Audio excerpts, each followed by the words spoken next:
योगी के सामने अर्नब गोस्वामी ने की बुलडोजर की जमकर तारीफ। योगी का बुलडोजर हक मारने वालों पर चोट, बोले अर्नब गोस्वामी।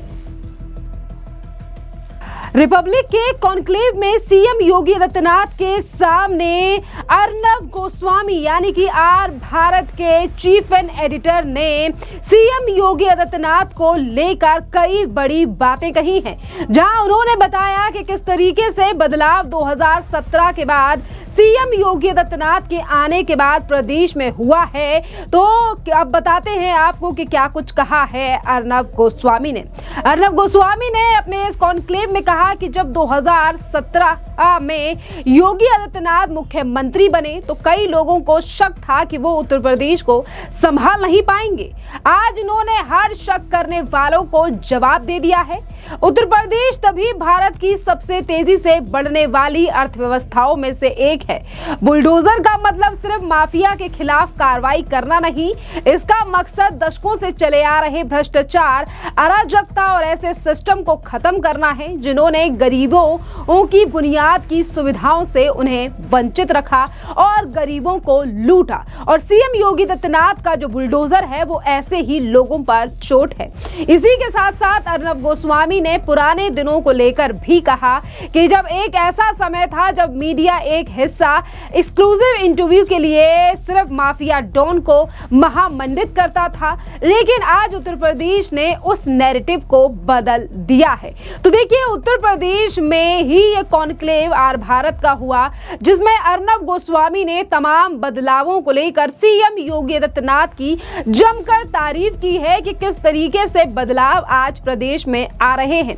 इसी के साथ साथ आपके लिए बता दें कि अगर हम इस कॉन्क्लेव की बात करें तो सीएम योगी आदित्यनाथ ने भी लंबी चौड़ी स्पीच इस कार्यक्रम के दौरान दी और यहां बैठे लोगों ने सीएम योगी आदित्यनाथ के बयानों पर तालियां भी बजाई कि आज किस तरीके से बदलाव उत्तर प्रदेश में हो रहा है। सीएम योगी आदित्यनाथ ने उत्तर प्रदेश में हो रहे विकासों की चर्चा तो की ही और ये भी बताया कि 2017 से लेकर 2026 यानी कि इन 9.5 सालों में कितना ज्यादा बदलाव प्रदेश के अंदर आया है और किन किन चीजों का सामना योगी आदित्यनाथ की सरकार को करना पड़ा और पहले की सरकारें कैसा काम करती थी। इसी के साथ साथ प्रदेश के मुख्यमंत्री योगी आदित्यनाथ ने एक गंभीर मुद्दे पर भी फिर एक बार इस मंच से आवाज उठाई। सीएम योगी आदित्यनाथ ने कहा कि अयोध्या की आड़ में देश में अस्मिता और आस्था पर लगातार प्रहार किया जा रहा है और उन्होंने कहा कि कुछ तत्व अयोध्या का नाम लेकर राष्ट्र की पहचान और करोड़ों हिंदुओं की आस्था को निशाना बना रहे हैं। राम मंदिर की भव्यता और अयोध्या के विकास को लेकर सकारात्मक माहौल बना है, उसी की आड़ में देश विरोधी और आस्था विरोधी ताकतें अब काफी ज्यादा सक्रिय हो गई हैं। सीएम योगी आदित्यनाथ ने यहाँ पर यह बयान उन तमाम लोगों को लेकर दिया है जो अब राम मंदिर में हुई चंदा चोरी को लेकर लगातार राज्य की सरकार पर सवाल उठा रहे हैं। जहां सरकार के द्वारा एसआईटी का गठन कर दिया गया है, पर बावजूद इसके लगातार सवाल उठाकर यह कहा जाता है कि प्रदेश की सरकार तो बड़ी मछलियों को बचा रही है, प्रदेश की सरकार काम नहीं कर रही है। और इन्हीं लोगों को बड़ा जवाब देते हुए सीएम योगी आदित्यनाथ ने यह तक कहा कि अयोध्या सिर्फ एक शहर नहीं है बल्कि पूरे हिंदुस्तान की सांस्कृतिक और आध्यात्मिक राजधानी बन चुकी है, लेकिन कुछ लोग इसे बर्दाश्त नहीं कर पा रहे हैं। वो विकास की इस कहानी को तोड़ने और समाज में विभाजन पैदा करने की कोशिश कर रहे हैं। और इसी के साथ साथ सीएम योगी आदित्यनाथ ने प्रशासन और सुरक्षा बलों को भी सतर्क रहने के निर्देश दिए और उन्होंने कहा कि आस्था पर किसी भी प्रकार के हमले को बर्दाश्त नहीं किया जाएगा।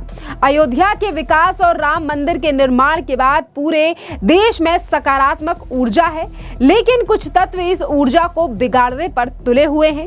सरकार की सख्ती और जनता की जागरूकता ऐसे प्रयासों को बिल्कुल अब नाकाम कर रही है। देखिए, सीएम योगी आदित्यनाथ ने अपने इस कॉन्क्लेव में तमाम बातों पर गौर किया है, विपक्ष को भी करारा जवाब दिया है और ये पहली बार नहीं है जब राम मंदिर के मुद्दे पर सीएम योगी आदित्यनाथ ने अखिलेश यादव हो, कांग्रेस पार्टी के नेता हो या फिर दिल्ली में वो नेता हो यानी कि अरविंद केजरीवाल, जिन्होंने राम मंदिर का खुले तौर पर विरोध किया और नानी के सपनों का सहारा लेकर कहा कि यहाँ तो राम मंदिर ही नहीं बनना चाहिए था। तो आज उन्हीं लोगों को जवाब सीएम योगी आदित्यनाथ के द्वारा दिया गया है।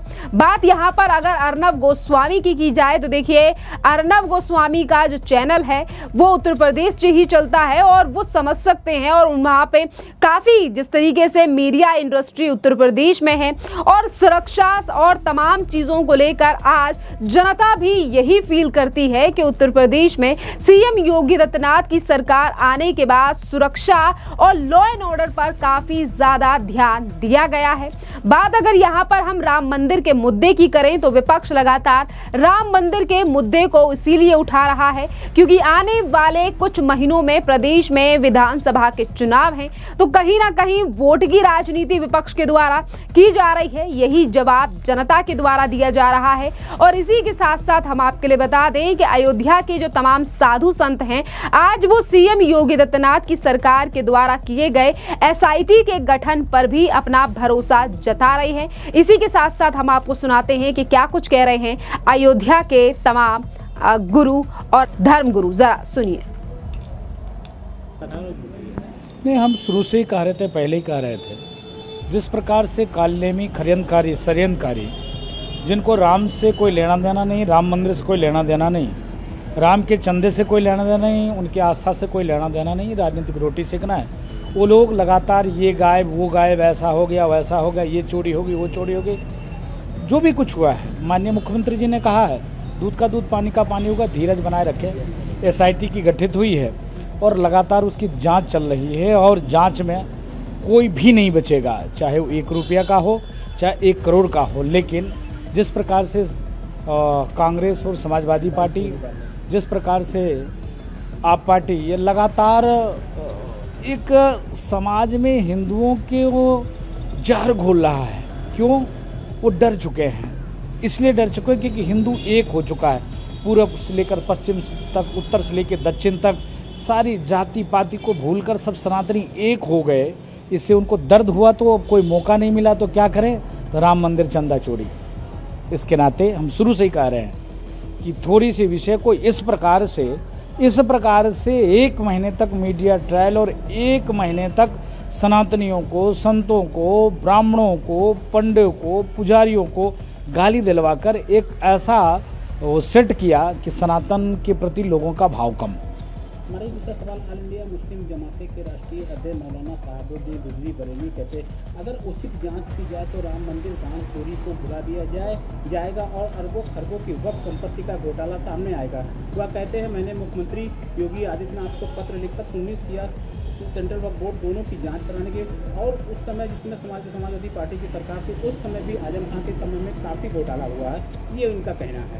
देखिए, मौलाना साहबुद्दीन बरेलवी साहब, उन्होंने कहा तमाम जो ऐसे सरकार के कब्जे में मस्जिद और वो व्यवस्था है, वक्फ की व्यवस्था, वो वक्फ की व्यवस्था में वाकई में सरकार को जांच करनी चाहिए। अगर सरकार जांच करेगी तो वक्फ के संपत्ति में इतने घोटाले पाए जाएंगे जिसका कोई जवाब नहीं, तो जांच इसकी होनी चाहिए। धार घोटाला कमाल मौला परिसर विवाद, सुप्रीम कोर्ट ने मंगलवार को मध्य प्रदेश की धार में विवादित घोटाला मंदिर कमाल मौला मस्जिद गठन यथास्थिति मामले की पिछली स्थिति बहाल रखने से इनकार कर दिया है। आज सुनवाई में उन्होंने साफ जवाब दे दिया है। देखिए, ऐसा है कि धार गौशाला में हम लड़ाई लड़ रहे हैं और मुझको लगता है कि अब 95% हम जीत चुके हैं, 5% है वो भी हम जीतेंगे, कोई दिक्कत नहीं है। और मैं फिर निवेदन करता हूँ कि दुनिया में अगर आपको शांति की गारंटी चाहिए तो सनातन को अपनाइए। पूरे दुनिया में अगर बम धमाका नहीं चाहते हो, मार काट नहीं चाहते हो, हिंदू मुस्लिम सिख ईसाई नहीं चाहते हो, तो सनातन को अपनाओ, शांति अपने आप आ जाएगी। महाराज जी, इस तरीके से उन्होंने फिर मुस्लिम पक्ष की तरफ से याचिका दाखिल, उनकी याचिका खारिज हुई है।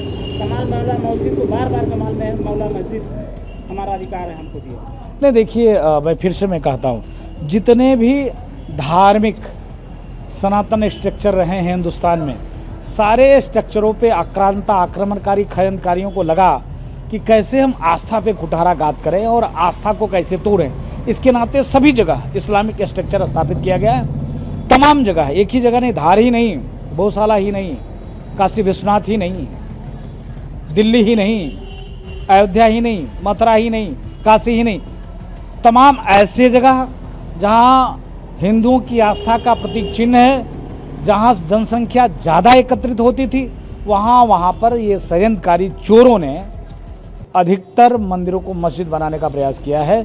जहाँ भी खोदोगे वहाँ परमात्मा मिलेगा।